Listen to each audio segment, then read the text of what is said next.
The Constitution of India has a comprehensive framework to protect the rights of individuals. This includes the right to equality, the right to freedom of speech and expression, the freedom of movement, the freedom to form associations, the freedom of conscience, the right to life, the right to practice, profess, and even propagate the religion of one's choice. And included in this framework are also minority rights, the rights of religious minorities, linguistic minorities, and other vulnerable sections of society such as Dalits, tribals, women, and children. Even religious denominations have these rights. And the question one can ask when we think about this is, why should minorities have separate rights? Another question that arises perhaps is, why, by giving groups like minorities special rights, are you not asking them to maintain identity? Why should they not have a more national identity? And these are perhaps valid questions. These were questions that are not new by any stretch of imagination. They existed even at the time of the framing of the Constitution. And it is valid for us to reflect on these. And for that, I would like to give you 3 points to consider on why minorities need special protections. The first is, by establishing rights of minorities, we recognize that there is in society groups that are different from us, groups that are the other. And because of their otherness, because of their distinct identity, they become more vulnerable. And this is the experience of minorities across the globe. You will find that minorities are frequently targeted, scapegoated, there are frequent attacks, there's physical violence. This is not new to India and it is not unique to India, but rather there are several minority groups across the globe. In fact, even in South Asia, you will find groups that are a majority in one country are a minority in the other country and are frequently attacked because of their minority identity. This often leads to violence, like I said, but also a denial of their very existence sometimes, a denial of their culture, a denial of their identity. And we see this, like I said, everyday experiences that groups have. For example, the denial of the inability of minority groups to rent housing, even in cities like Delhi, or even more structural discrimination that minority groups face. To give you an example, just over this COVID season, we found especially Muslim groups being targeted for spreading the coronavirus. They were frequently scapegoated, held responsible, and there were several attacks that took place against minorities. The Center for Study of Society and Secularism, which is a documentation center, recorded 10 incidents where communal riots took place in 2020, which claimed more than 59 lives. The Documentation of the Oppressed, which is an online database, recorded 163 attacks, anti-minority violence. There were several instances of murders, lynching, and physical assaults that took place during this. Similar attacks took place against the tiny Christian community. Christian human rights groups recorded close to 300 incidents of violence in 2020, where Christians were physically assaulted and wrongly arrested on allegations of religious conversion. Democracies are often vulnerable to the tyranny of the majority, a situation in which the majority rule can be often oppressive. It can completely disregard the needs and the wants of members of the minority community. The second point is that we recognize that human nature and institutions are prone to abuses, and all of us need some checks and balances. There have been large stretches of Indian history where different faith communities have peacefully coexisted. They have been tolerated, allowed to even flourish. But this has not always been as a matter of right, but rather at the wills and fancies of the person in charge, the ruler of the day. And when that authority changes, we find a change in the way religious minorities get treated, which means that the policy was a mere choice and not a matter of right. To give you an example, when we think about the way the Constitution of India was framed, the right and the protections that were given for the freedom of conscience, the right to practice and profess the religion of one's choice. If one looks at the Constituent Assembly debates of the time, we find that there is a lot of emphasis given on the need to protect the freedom to choose the religion of one's choice, to practice the religion of one's choice. And yet, in spite of those protections, in spite of Article 25 of the Constitution of India saying that we have the freedom of conscience, the right to practice, profess, and even propagate the religion of one's choice, we have now in 9 states of India laws that or policies that regulate how religious conversions take place. The anti-conversion laws, as they are often commonly called, require that every time there's a religious conversion, you have to go and inform the district authority. The district authority will then investigate whether the conversion is by force, fraud, or allurement. And people may say, but what is the problem? If a conversion is taking place by force, fraud, or allurement, surely it should be checked. I would agree with you, except the words force, fraud, or allurement are so vaguely defined in these laws that anything could be included in them. We've had several instances where people have distributed blankets around winter time, and because of that they have been accused of converting people. Where people have been running schools and they've been accused of converting people. There have been examples of people getting married. Sadly, under this new law, even marriages are seen as an inducement or force to convert. And we've had frequently media reports of people being arrested, wrongly accused under these acts. This is such a departure from what we see as the Constitution providing and how these laws are now regulating religious practice and profession of one's faith. And most recently, the Gujarat High Court held that the Gujarat Freedom of Religion Act should be stayed even as the case is decided before the High Court there. We've also had the Himachal Pradesh High Court say that provisions where somebody has to go and declare to the magistrate when they are converting, who will be attending their conversion ceremony, why are they converting, those provisions should be stayed, and nobody should be required to give the state information like this. In fact, the High Court held that the state has no business in monitoring these a person's religious aspirations. And these are the checks and balances that we require in all society. It's required that the minority rights are articulated, they are protected, and they should not be left to the whims and fancies of those in power, because all of us, sadly, require checks and balances. Another reason why we should be thinking about why minority rights should be protected is a quote by Dr. Martin Luther King, a civil rights activist in the US.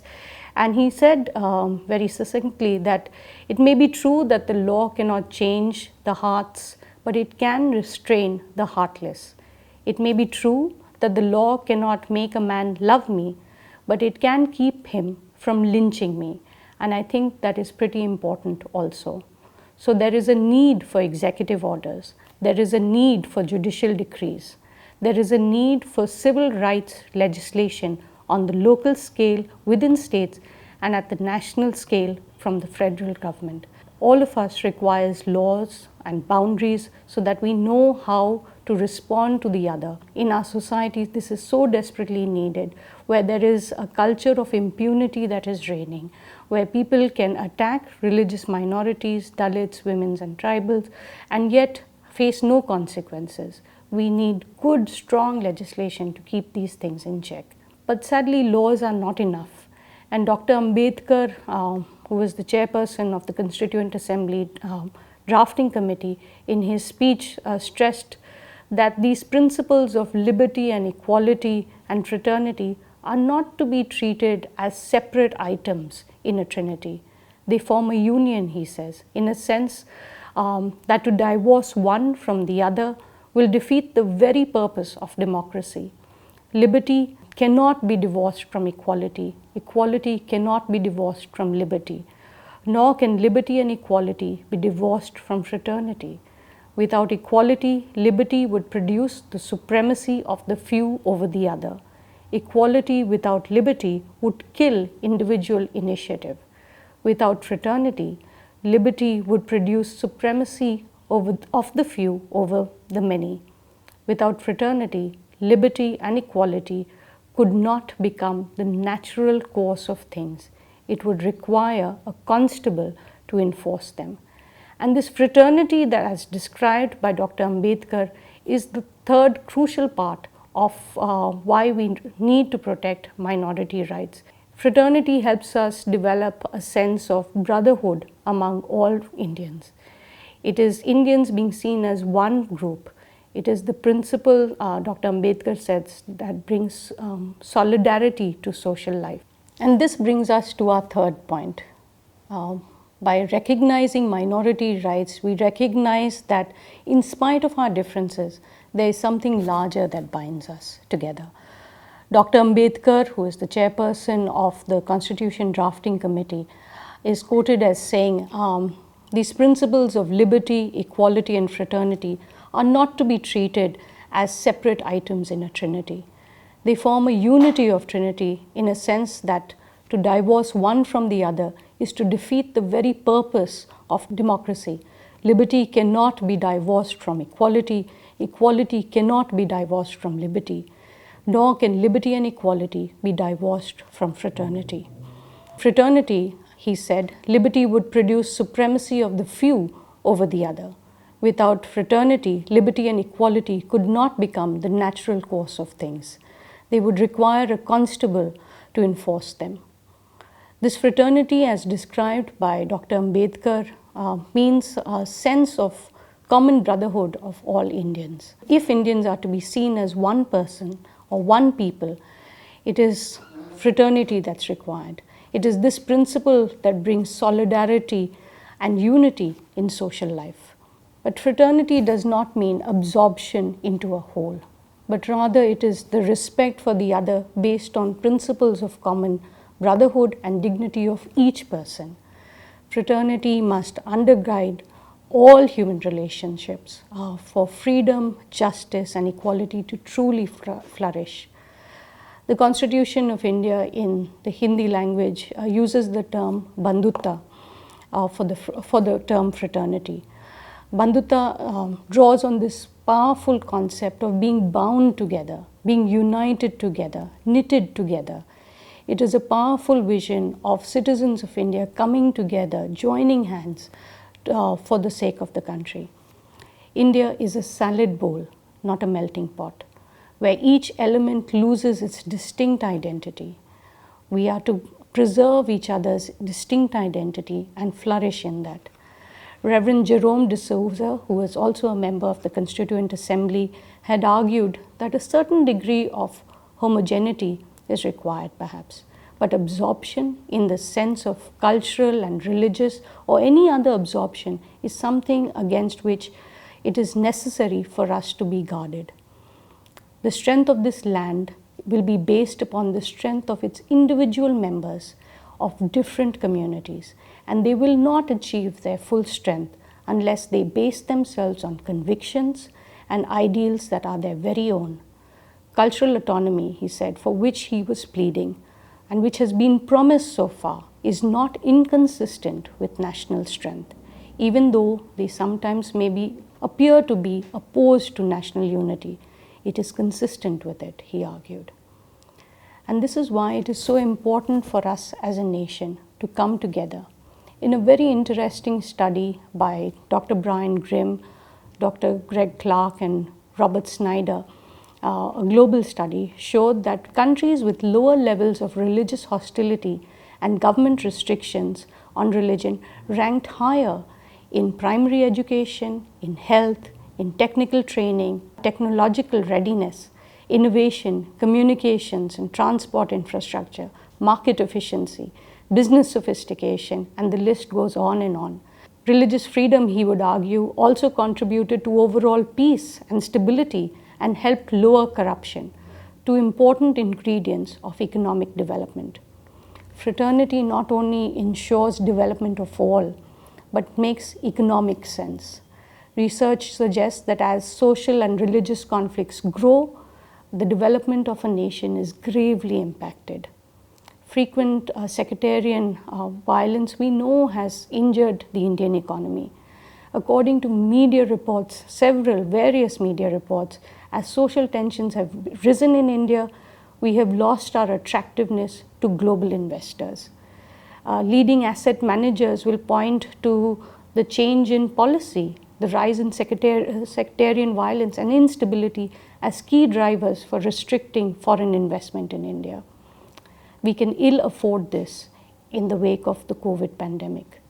Our nation is suffering at many fronts, especially on our economic front.